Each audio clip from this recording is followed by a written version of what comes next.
AI layoffs are a prisoner's dilemma, and CEOs can't and won't stop doing it until the incentive structure is changed. This research paper called the AI Layoff Trap lays out and models what happens when companies all lay off their employees and replace them with AI at the same time, and the one thing that can actually fix it, and it's not UBI. So let's say in our example there are 10 companies, and company A decides to automate an employee and fire them.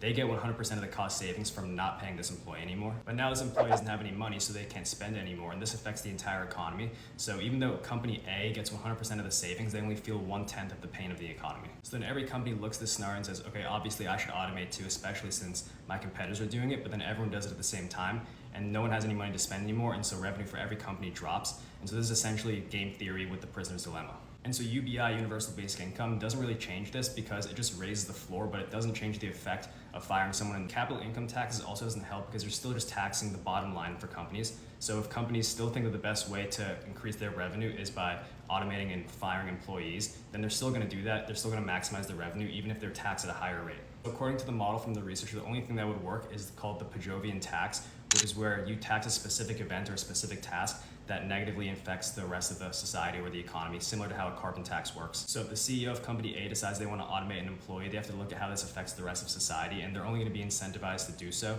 if it positively affects not just them, but also the rest of the economy.